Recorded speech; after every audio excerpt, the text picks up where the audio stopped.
Hi, everyone. My name's Olivia with AmpU, and today we're here with Drew Scott, songwriter and producer, who is one of our partners at AmpU. So we just wanted to take this chance to show him how appreciative we are of him and give him a little spotlight to let our audience in on what he does and what it looks like being a songwriter and producer. So Drew, thank you so much for joining me today. Just to start Absolutely. off, Thank you for having me. of course. Do you want to tell us a little bit more about your background and how you became interested in songwriting and producing in the first place? Yeah, well, music has always been like a part of my life. My parents are musically inclined. Like my mom plays the piano, my dad plays the bass. My brother and sisters, we all play instruments. So we could have been a band ourselves, if we wanted to. We grew up in church, so like singing in the choir and all that kind of stuff. So I feel like music kind of picked me. But my grandmother put me into classical music lessons when I was 8, and from like 8 to 18, I took classical piano lessons. I didn't even know that what a producer was or songwriter was, because coming from a church background, my mom didn't really let us listen to much stuff outside of either like gospel music, or like if it was R&B, it was like a lot of like the Whitney Houstons, Diana Ross, like classic R&B, but none of like the R. Kelly, none of like the more like, I guess, like risque kind of R&B stuff. So like Mhm. my mom had records. She has like an extensive record collection, her and my dad. And I would go in and look at some of the credits on these, and would say, piano by this person, or bass guitar by this person, or flute by this person. So um, playing the piano, I just thought that I was going to be a session player. I thought that I was just going to, play the piano either for sessions or for like a concert, a orchestra. Um, but it wasn't until like high school that I really got into um, like hip hop and R&B. And then there was a producer by the name of Timbaland, who's like one of my favorite producers.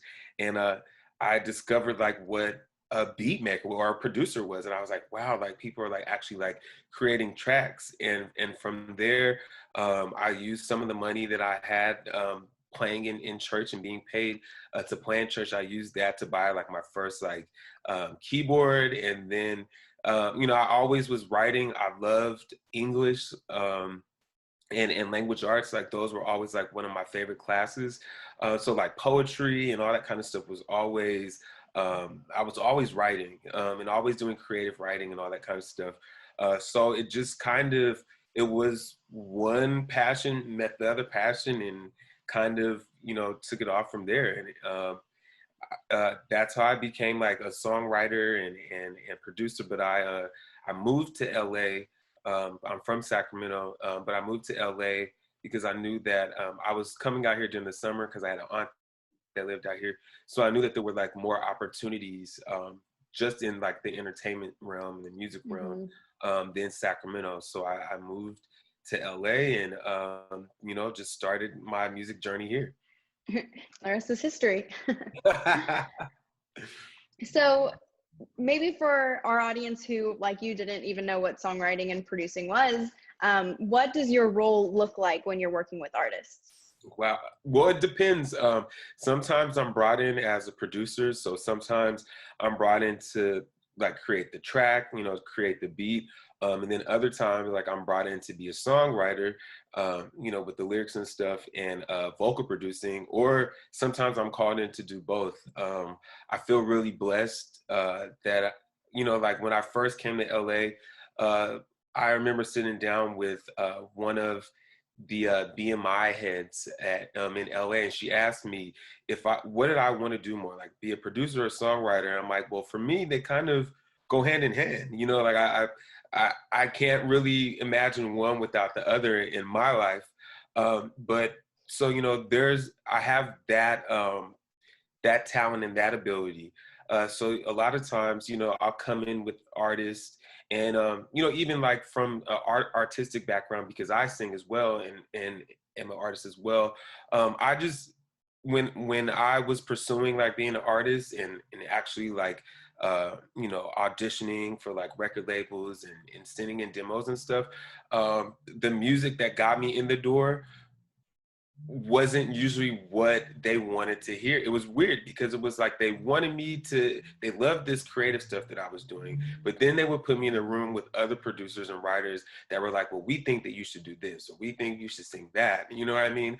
So for me, I took that as I never wanted to be that type of producer. So when I go in with artists, like I usually like sit down with them. I feel like music is a therapy session. So I feel like everyone has a story to share. I think everybody's personal story is unique.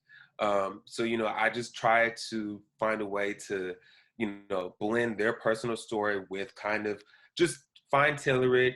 Because there is kind of like a not rules per se, but structure to like songwriting. Of course, with like verses, pre-choruses, hooks, or choruses, a bridge, maybe. There's a structure with music, but I always want to allow the artist to be able to express what they're going through. So a lot of times we'll just sit there maybe for the first like 15-30 minutes and just talk. And a lot of times I feel like it's funny, like a songwriter friend of mine said the message or the music is in the talk, like it's in the conversation. The music's in the conversation, he said. So like the words end up kind of spilling out, or the songs end up writing themselves.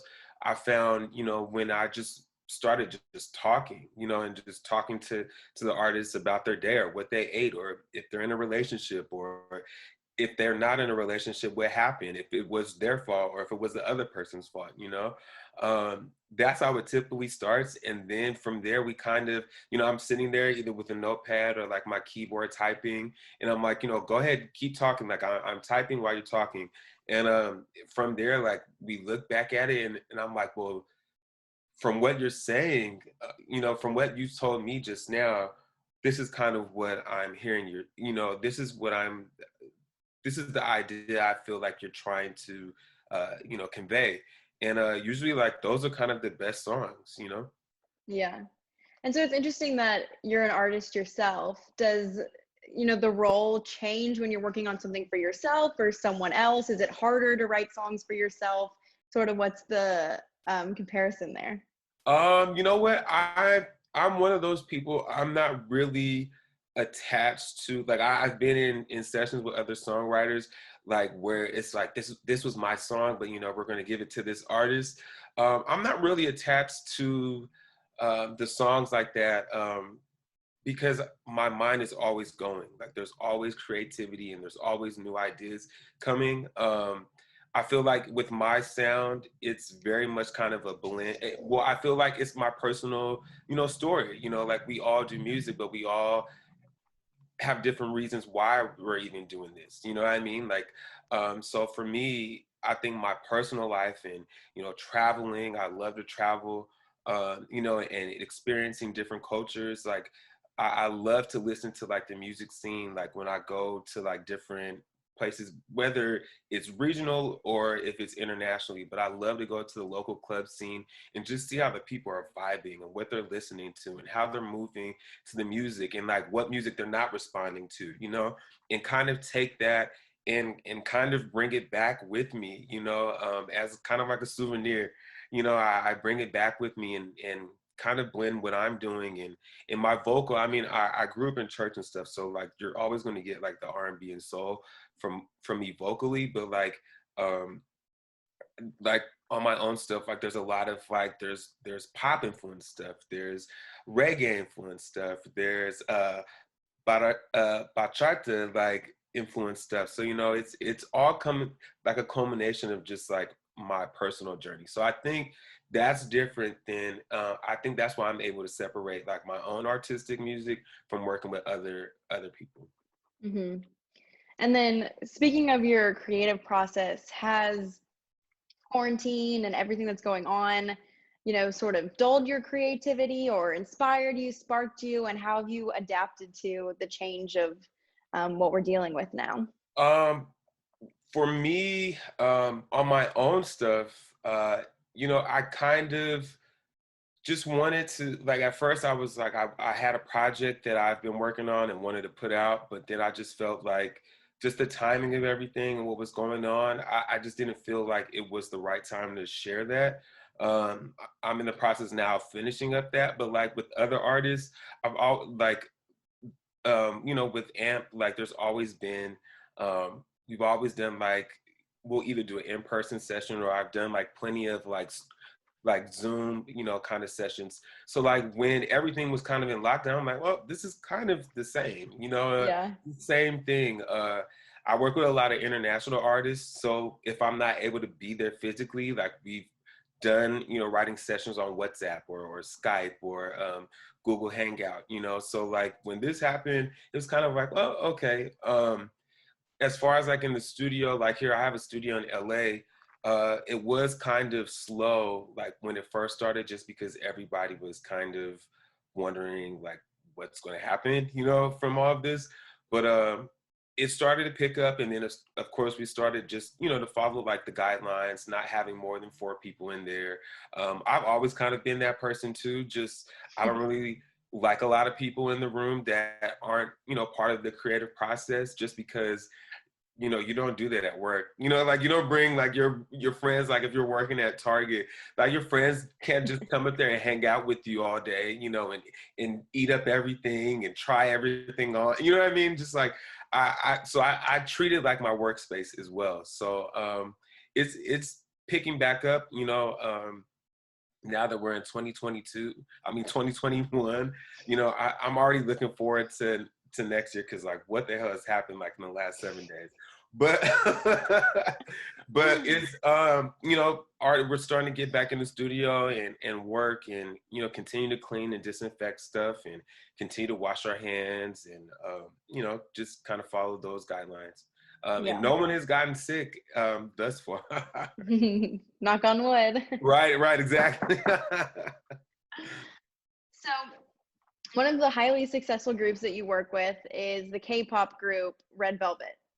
And so I just wanted to ask you, what it's like working with a K-pop group in comparison to other genres maybe, and what are the challenges, but what are the exciting parts, and Yeah. just get your take on it. Yeah, well, shout out to Red Velvet. The Cycle record has completely like changed my life just as a producer on just an international scale. But working in K-pop is very interesting because it's like a gumbo of like every music genre. Like like they blend everything from pop to R&B to rock to jazz to gospel to heavy metal to EDM, like to house. You know what I mean? It's kind of like a blend of all those things. And so I guess like because there isn't really a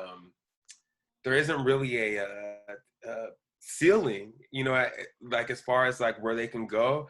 I guess like that can be a little bit challenging because, like in K-pop, like every section has to be different. Like every section of the song, like they wanted to grow, they wanted to build, they wanted, like the dynamics. Like I remember like when I went to Korea, they kept on saying explosion, explosion. Like we wanted like explosive, explosive, like boom, boom, boom. And I'm like, okay, all right, like. So I'm like explosions, and I'm like, what are they meaning? Like drops and stuff? And they're like, yes, yes, yes. Like, that's what we want, but they're coming from because I also dance too, like coming from like that kind of background, uh, I'm thinking it took me back to like thinking as like a dancer and like like imagining like the stage. And like with K-pop, like it's all about the performances. It's all about like there's anywhere from like 5 to like 55 people in a group, like, and they're all like synchronized, but it's the music helps like guide the performance, I guess, or it's an aid to the performance. So just thinking about it from that aspect, and then also working with artists prior to that were heavy on choreography. Like I worked with Dawn Richard, who was part of Danny D. Kane. Like her music was very like big on like choreography, you know, of course coming from like a pop group. So just thinking about it from that mindset, it was once I thought about it that way, it became a lot less of a challenge. Um, Yeah. but the exciting part about it is that they work so hard. Like, I mean, prior to like this New Year performance, like one of the main girls, Wendy, she like injured herself and she wasn't able to like perform with the group for like a year. But like her and I, like we have a great relationship, and she would keep me updated on like her just like even when she wasn't supposed to be like singing because like her mouth was kind of like wired shut, she was practicing. She was still singing her parts. She would watch the girls while they're performing and sing her parts. And she would get like as soon as her hip was getting better, she was back in rehearsal, like rehearsing. Um, but to see her passion and her be that passionate about the song, it made me like want to root for the song even more and them even more. But I guess that like the exciting part is just seeing like the numbers and seeing like the people that are touched by it. You know, like right now, I think like the song has 220 million like views on like YouTube and almost 200 million streams on Spotify. And just like the fans that have reached out to me and have kind of become family, like they're called Rev Loves, like, you know, like they're family now. And we talk about everything Red Velvet. We cry about everything Red Velvet. You know, we celebrate everything Red Velvet. That's really cool to just see their fan base like embrace me and welcome me into uh, this market, and for it to be like my first placement in K-pop and for it to have this much success is just like wow, wow. Yeah. Wow, that sounds awesome, and like nothing can compare to it. So, just a fun question. What is an artist that you've always dreamed of working with or is on your bucket list to work with? Of course, Beyonce, of course. I mean, whose bucket list isn't she on? You know what I mean? Like she's the queen, and it's so crazy because um, that her father actually like gave me my start, and that's how I met Jake. You know, with Amp U. I was working with a gospel group of Matthews called Trinity 5-7. I worked with Kelly Rowland and Michelle, so it kind of is like almost like you work with everyone but Beyonce, and I've been in like 2 Beyonce writing camps, which were great experiences. But yeah, definitely Beyonce. I feel I listen to so much music. Banks is another one of my favorite artists. She's just so innovative. I love like what she does vocally, and I love how she just takes like her poetry and just fits music to it instead of the other way around. I think that's really, really interesting, just seeing like her writing process.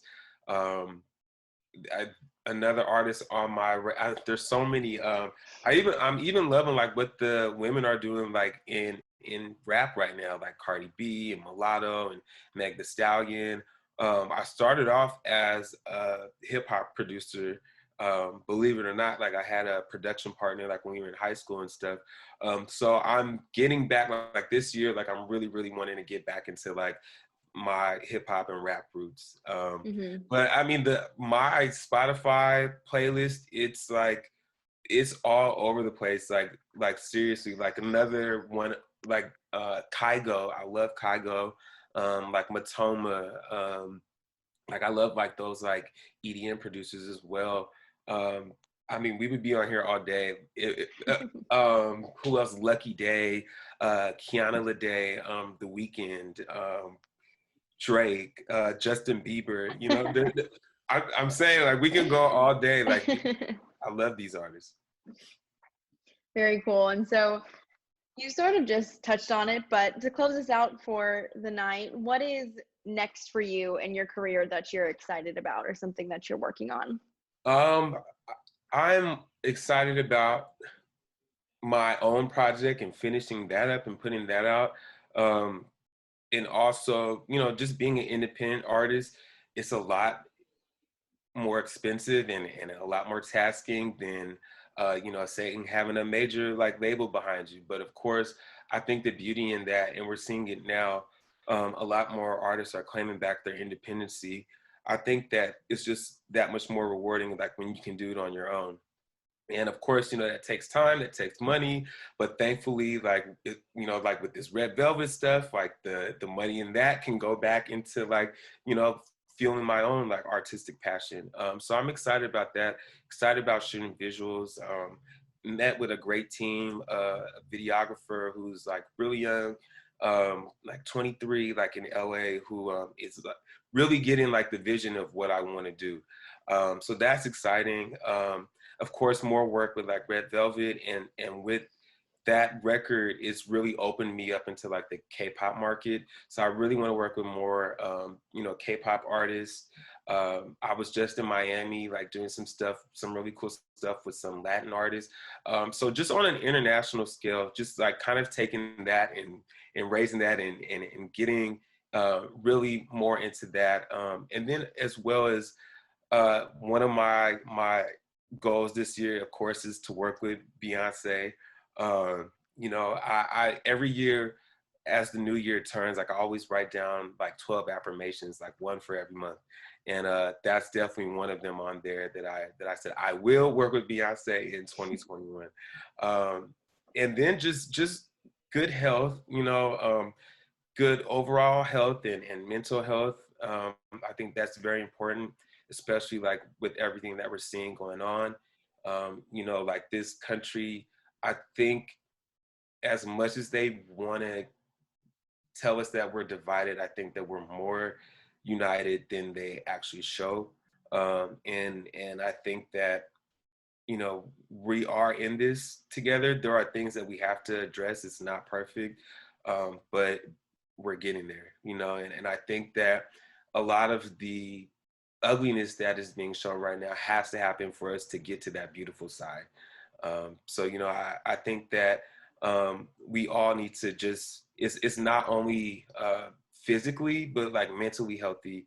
A lot of us are fighting things. A lot of us are battling personal trauma. A lot of us are dealing with, losing family members, like because of COVID, and losing jobs, because of COVID, and losing hope, really because of all of this. But I think the beauty in that is we're all able to kind of just sit down and like really deal with like our feelings and really deal with ourselves first so that we can be a blessing to help to other people. Mm-hmm. Well, it sounds like you have a lot of exciting things coming up for you, and really appreciate getting your insight on, what you do in, 2021, and how we can all take the time to find some silver lining. So Absolutely. we'll definitely be on the lookout for your projects and any personal work you do and work with Red Velvet and other artists. And just want to thank you again for joining us. I Absolutely. really enjoyed speaking with you and learning from you. And we'll be sure if anyone reaches out to pass along your information. But on behalf of Please do. AMPU, again, thank you for everything you do for us. Thank you so much, Olivia. I had a great time. Have a great rest of your All night. right. You too. Bye. Bye.